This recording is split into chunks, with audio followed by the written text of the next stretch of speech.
Okay, people. So this one is called Banks Like Their Customers in Dirty Diapers. Honest to God. Serious.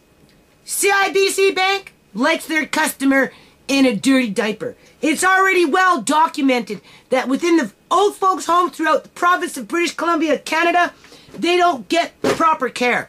They get 3.6 hours a day of medical, nursing aid attention. Okay? 3.6 or 3.4 or 3.2 or something like that. Out of 24 hours, they get 3 point something of care in a day. The rest of the time, they're sitting in a fucking dirty diaper. Waiting for somebody to come in and take them to the fucking washroom. Okay? So, banks like that crap though, right? Because what we got now is we got the Royal Bank calling me up now because I haven't paid for a few months, people, because I keep telling them, go look for John. Seriously, you can run his social insurance number, you can find out where he is, where his assets are, and he's got hundreds of thousands of dollars sitting in the fucking CIBC bank and God knows where else his sister stashed it. You know, collecting his tax savings-free registered savings plan so he can die and his sister can inherit it.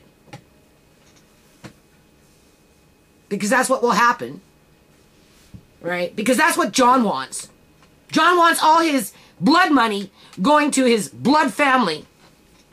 Even though he's sitting in a dirty fucking diaper someplace, getting 3.2% of a 24-hour period attention, drooling, with no brain. As the Royal Bank refuses to go look for him. Because it's easy to call me up. Right? Be careful when you sign up with these credit cards, people. It's not worth it, I'm telling you. We started this credit card in year 2000, right? John needed to fucking establish credit for himself. That's what he wanted to do. Because his wife bankrupted him in 95. We opened up that card in the year 2000. It wasn't at the 7-year mark, people. It was in the 5-year mark. So technically, he couldn't get a card on his own. Right? And we were told that if for some reason I couldn't pay it, he was responsible for it. Fast track, 17 years later, and they're threatening me. Oh, we're gonna escalate it. We're gonna escalate it. We're gonna escalate it. You're gonna go bankrupt. It's gonna be written down like an RO2, and it's equivalent of a bankruptcy, and you'll never be able to get credit again, and we're coming after your assets. What, Andre's toys? Are they coming after Andre's toys now? Like, seriously. Oh, I'm going to send it to the legal team. I said legal team? Go for it! Just another bunch of fucking crooked lawyers. Because for what these contracts are worth, they don't mean nothing. Nothing.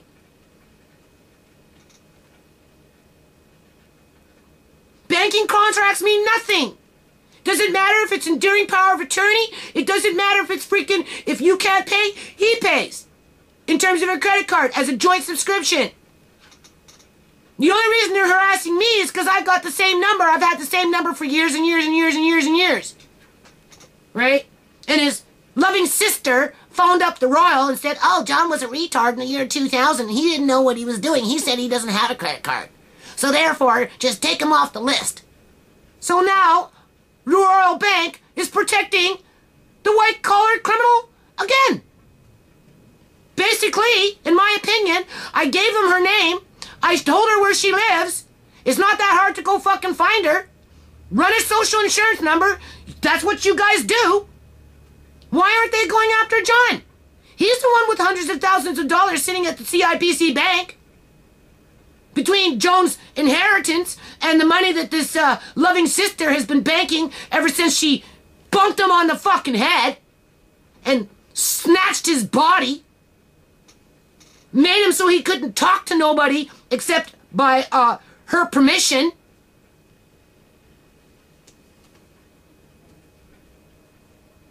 Gave him shock therapy, I'm sure.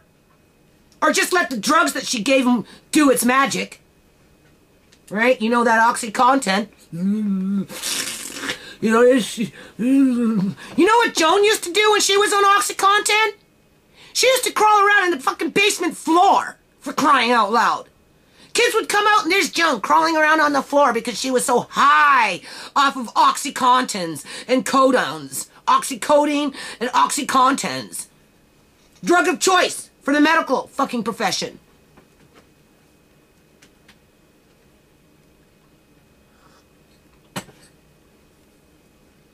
You know? Medical profession doesn't follow their fucking rules, regulations, and mandates. Banking systems don't follow their contracts. All for that money, people. All for that money. As they threaten the poorest of the poor. As they discriminate against the poorest of the poor. Go ahead and threat. That's why I said threat, threat, threat, threat, threat, threat, threat, threat, threat, threat, threat, threat, threat. Threat, threat, threat, threat, threat. That's Fraser Health. Well, we're gonna come after you with fines. Well, you threatening me? Why? Because you're protecting John? What are you protecting John from? The truth? The truth that you stole his money? And that you go out there and you target old people for their fucking houses and their assets and you steal their money? When you think you can get away with it? Check this one out. The board director is working with me. Guess what happened to him? I don't know what's worse, people. Seriously. I guess it was Saturday. Today's only Wednesday. It was like 4 days ago. He was coming home from work.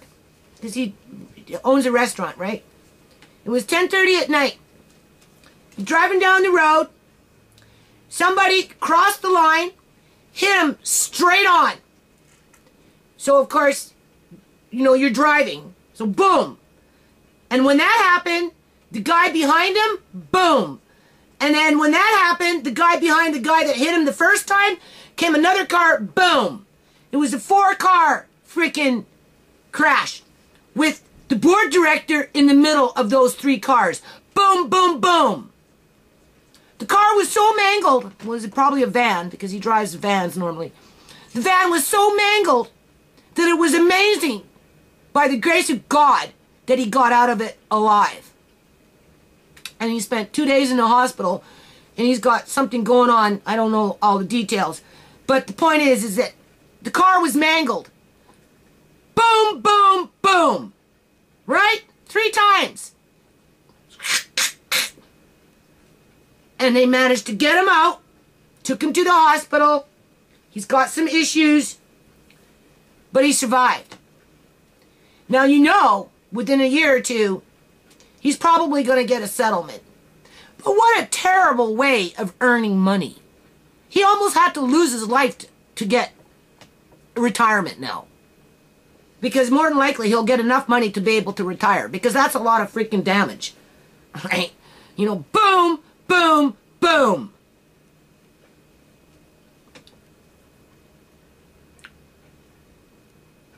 But he's got to live with now pain, more than likely, for the rest of his life. And that's not to mention maybe any brain trauma. You know, it's too soon to tell yet. You know, what if his personality changes or something? Who knows? His wife was saying, I asked his wife, I said, are you okay? Are you okay? You almost lost your husband. You know, you poor woman, you almost lost your husband. She goes, oh, I know. He's the one who holds everything together. If he would have gone, everything would have fallen apart. Well, welcome to my world, people. Uncle John was a key factor in this house. The only thing is he didn't die. Instead, what happened is his freaking sick sister, sisters more than one,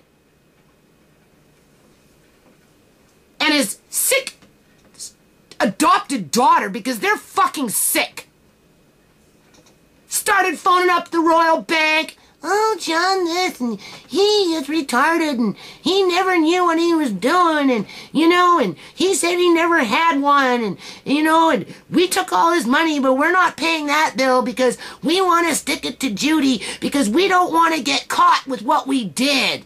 And we know that we live in a lawless society, and we can get away with it because white-collar criminals never go to jail, never mind be charged for the crimes that they perpetrate on society en masse.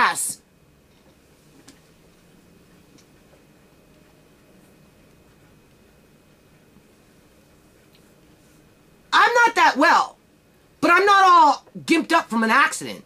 That's for sure. I'm waiting for this dentist, this non-profit dentist, to call me back to see if I qualify for that $30 subsidy. I haven't gotten a phone call back. Am I being flagged? Why was the system down the day that I went in and asked for them to check my health care number just to see if I qualified for a $30 fucking checkup? And I don't even get a phone call back, even though they told me they were going to call me back and let me know one way or another. Right? I mean, this poor man, he's going to be traumatized just remembering being boom, boom, boom. That in itself can cause trauma. Because he almost died. And she almost lost her husband. And if she would have lost her husband, her life would have fell apart. Well, my life is falling apart. Uncle John wasn't my husband, but he was my mentor. He was an equal member in this family in terms of him and I making plans to do this, do this, do this, do this. And we would budget things out. Some short term, some long term, like my car.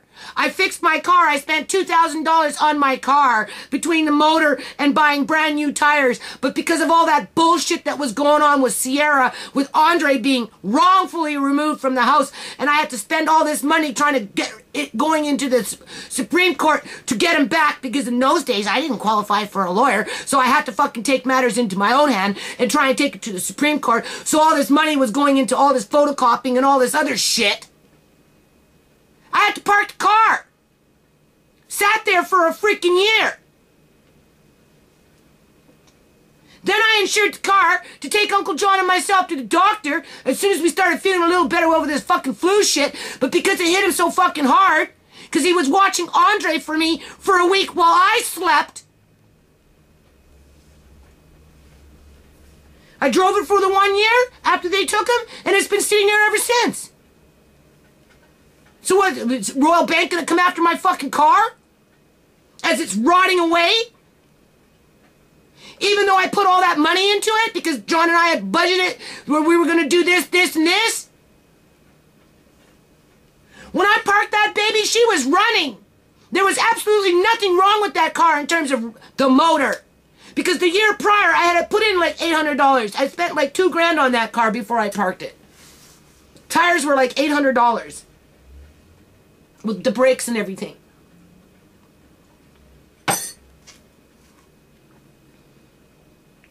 It's stupid, people. So I don't know what's worse.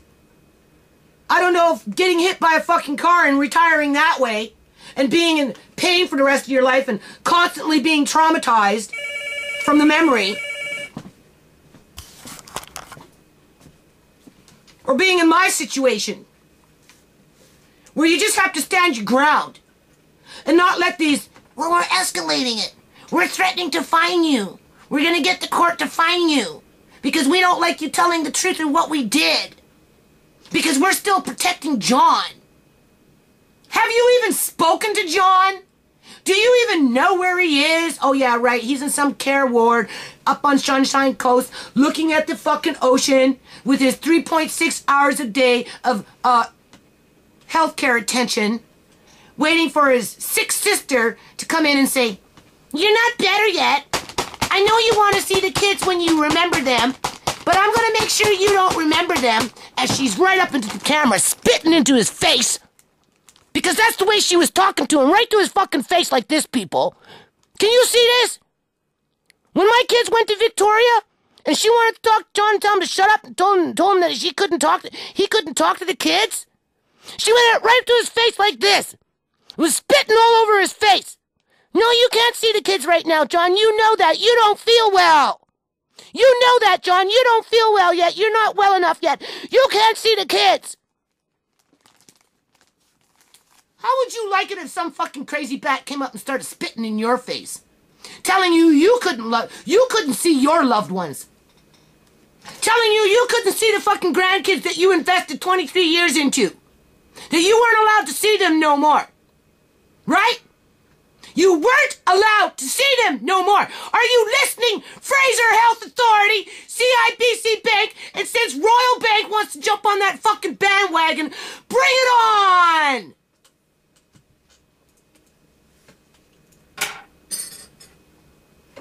What's worse, being hit by a car and almost losing your life?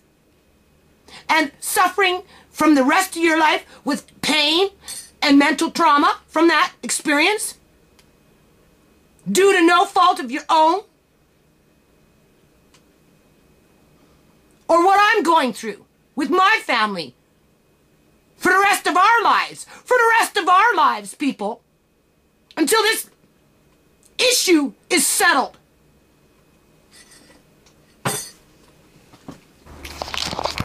Okay, people, do you see that? That's somebody's buggy. That's out my front door. Right out in the front. It's like October 16th, going on 7:30. There's like tires on it. Obviously it belongs to a man. Alright. I don't know where he went though. It's been sitting out here for like over half an hour already.